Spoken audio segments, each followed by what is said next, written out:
Hello, I hope you're having a great day. Today we'll talk about a story in which the first boy born on Mars is now 16 years old and starts chatting online with a girl from Colorado. He eventually decides to travel to Earth to meet his friend in person and find out the truth about his father and himself. So today we'll be watching a movie called The Space Between Us. The story begins with a company called Genesis that has sent 6 astronauts on a one-way trip to Mars. These astronauts are not just visiting, they are staying on Mars permanently to establish the first human settlement. The hope is that, if successful, more people will be sent to join them in the future. After 2 months of travel, the crew leader, Sarah, makes an unexpected discovery. She is pregnant. When the other crew members and the officials on Earth find out, they are deeply concerned. However, the mission proceeds as planned. Soon after, the crew finally arrives on Mars. As they prepare for landing, it becomes clear that Sarah is about to give birth. With no other option, the 5 astronauts work together to help her and successfully deliver the baby. Unfortunately, right after the birth, Sarah faces severe health complications due to Mars's low gravity and sadly passes away. While the team on Earth reviews the baby's medical reports, they discover something unusual. Having been born on Mars, his body, particularly his heart, is very different from that of a child born on Earth. Scientists realize that if the baby were to return to Earth, he would not survive its gravity. Faced with this situation, the head of Genesis makes a difficult decision. To save the child's life, he must remain on Mars. However, this requires significant resources to sustain the project and ensure the mission's continuity. To protect the future of Martian colonization and secure the necessary funding, the company decides to keep the existence of Gardner, the child born on Mars, a secret. The entire team agrees not to reveal any information about him to the public. As the years go by, Gardner grows up.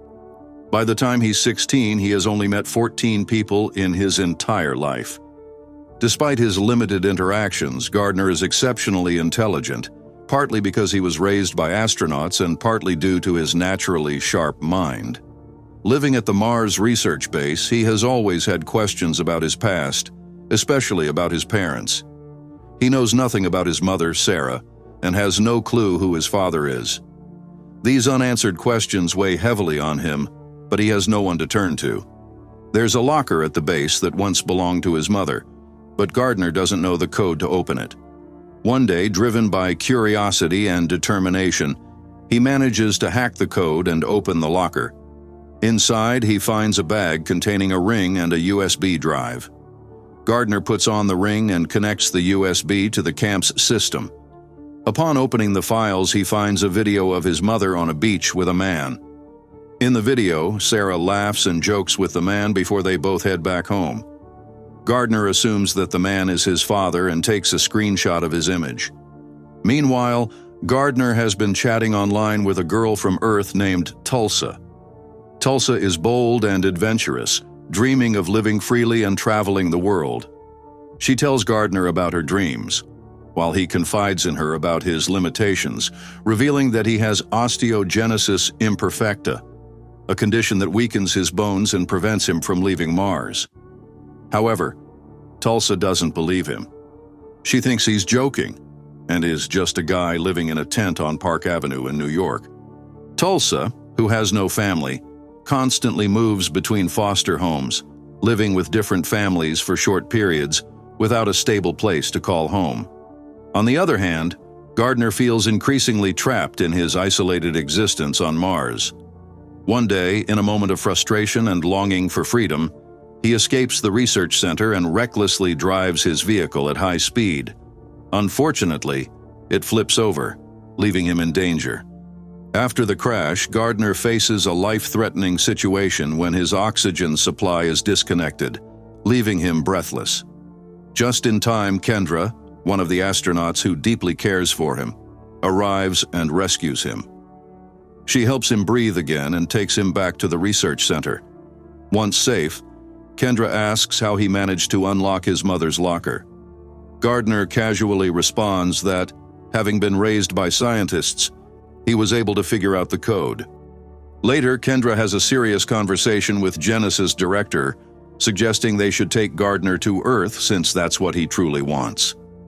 The Genesis director also wants Gardner to go to Earth, but he's aware that the risks are extremely high due to his unique condition. He explains to Gardner that he would need to undergo a series of complex surgeries to survive Earth's gravity, and even then, it wouldn't be completely safe.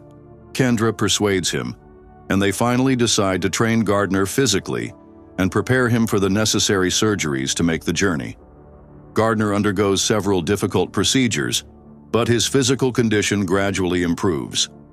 Kendra supports him through every step of the process. Once the preparations are complete, Gardner contacts Tulsa on Earth to give her the news and explain that after the operations and training, he will finally be able to travel. However, he clarifies that it will take a few more months. Tulsa, with her usual boldness, tells him to hurry before the foster system moves her again. With everything ready, Gardner is prepared for his trip. As the spacecraft heads toward Earth, Gardner turns to Kendra and asks if she knows where his father lives. Kendra kindly replies that she doesn't. When Gardner insists on knowing if she at least knows his name, she again says no. However, she assures him that if she had known, she would have told him. Upon arriving on Earth, Gardner undergoes more medical tests, but the results are not encouraging. It's clear that he may need to be sent back to Mars, which deeply frustrates him. Before any action can be taken, Gardner decides to escape. For the first time, he experiences the joy of true freedom, running across Earth's surface. He tries to jump as he did on Mars, expecting to reach great heights due to the lower gravity he's used to, but Earth's gravity holds him back, leaving him somewhat disappointed. As he explores, it begins to rain, something Gardner has never seen before. While everyone else runs for cover, he remains standing under the rain, mesmerized by the experience, enjoying every moment. He then takes a bus and heads to Tulsa's university to finally meet her. Kendra and the head of Genesis, suspecting that Gardner might try to find Tulsa, rush to locate him. Meanwhile, Gardner arrives at the university, amazed by the number of young people his age that he's seeing for the first time. When he sees Tulsa, he excitedly calls out her name. She recognizes him but is furious that he disappeared for 7 months without any contact and slaps him. Confused, Gardner explains that he was on a space mission and couldn't communicate with her. After expressing her frustration, Tulsa forgives him but says she has to go to class. When the bell rings, Gardner, unwilling to leave her side, follows her into the classroom. The teacher, assuming he's a new student, tells him to take a seat in the back.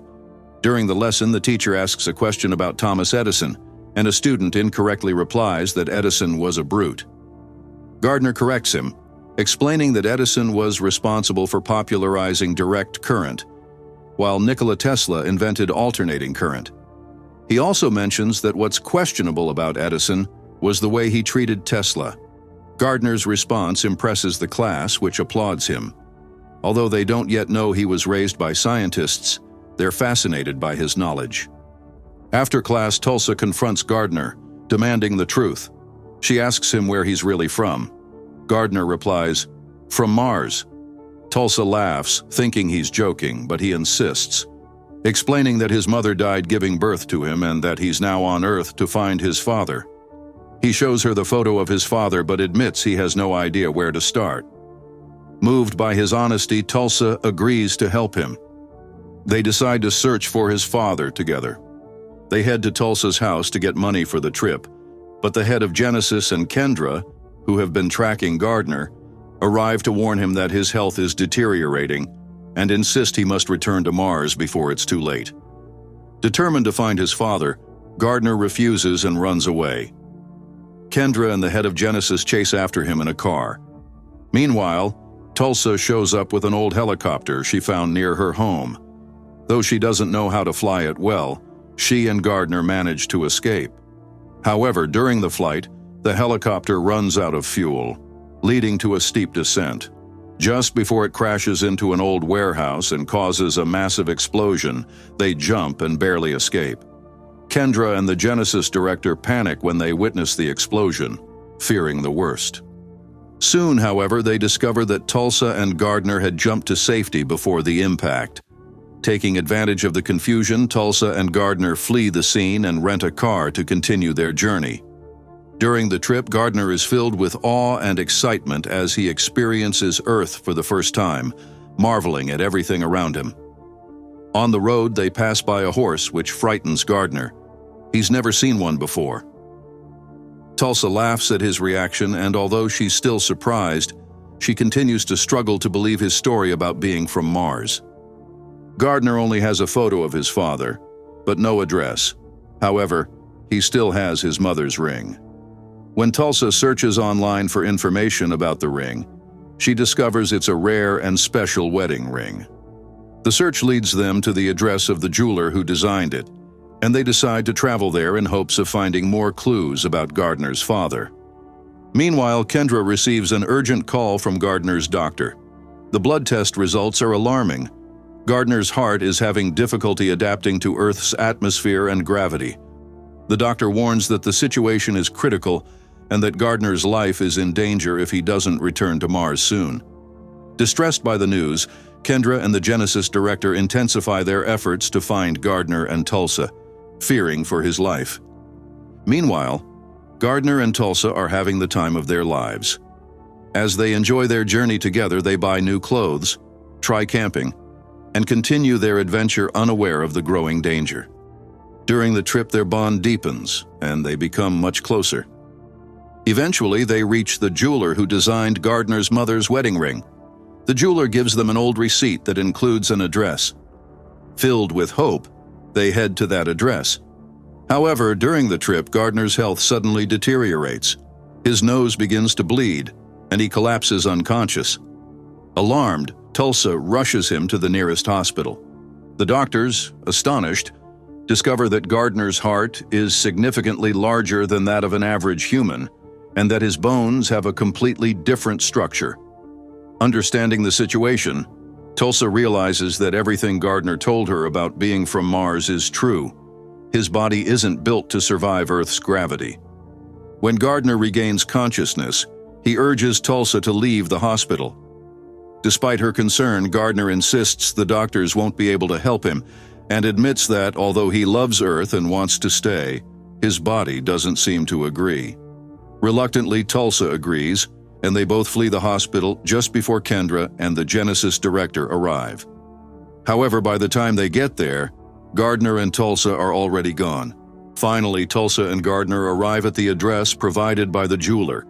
It's the same house that appears in Gardner's photo. Inside, they find the man from the photo sitting inside. Gardner, excited, believes he has finally found his father. He shows the man the picture of his mother, Sarah, and tells him she died giving birth to him. Gardner reveals that Sarah Elliott was his mother, and that he traveled all this way to find his father. The man, visibly emotional, responds by saying, Sarah's death was an accident.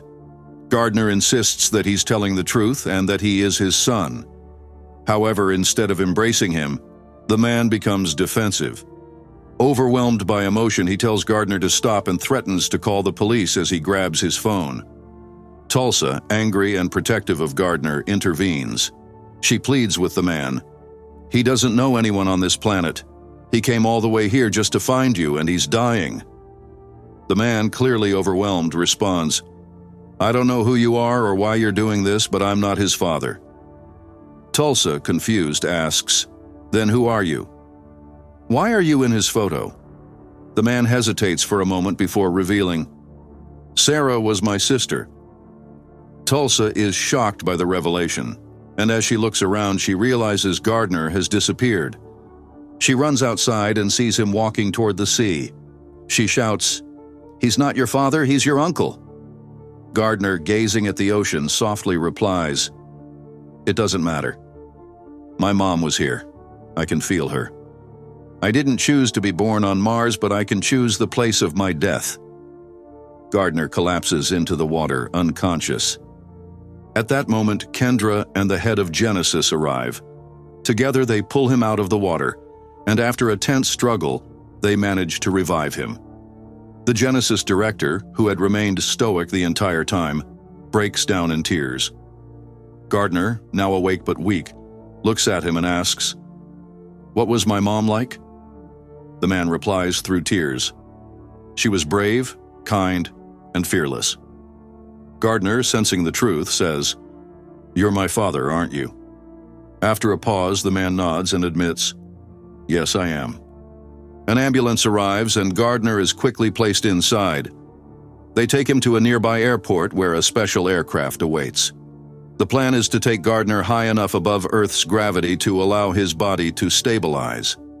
As the plane takes off, Gardner's father, deeply worried, sits beside the pilot, knowing that Gardner's only chance is to escape the planet's gravity. He takes control of the aircraft and flies upward at full speed, ignoring the pilot's instructions to stay within the atmosphere. As they break through the atmosphere and enter space, gravity weakens, and everything inside the plane becomes weightless. Gardner's health improves almost instantly. Floating in midair with the others, he starts to feel better. Though his condition stabilizes, the moment is bittersweet. Back on Earth, preparations are made to send Gardner back to Mars, as staying on Earth is no longer an option. Tulsa, Kendra, and Gardner's father are heartbroken as they say goodbye. Gardner, too, feels deep sadness, but knows that Mars is where he truly belongs. He says farewell to them and returns to Mars. Once back on Mars, Gardner and Tulsa resume their long-distance communication, speaking regularly. One day, Kendra visits Tulsa and surprises her with the news that she has retired from her job and decided to adopt her. Kendra invites Tulsa to live with her and suggests that one day they might train together to visit Gardner on Mars. The film ends with Gardner and his father walking together on Mars. Gardner has finally found the answers he was searching for, and Mars has become his true home. The story closes with a sense of peace. Although Tulsa, Kendra, and Gardner's father feel the weight of their separation, they hold on to the hope of being reunited someday. I hope you enjoyed the video.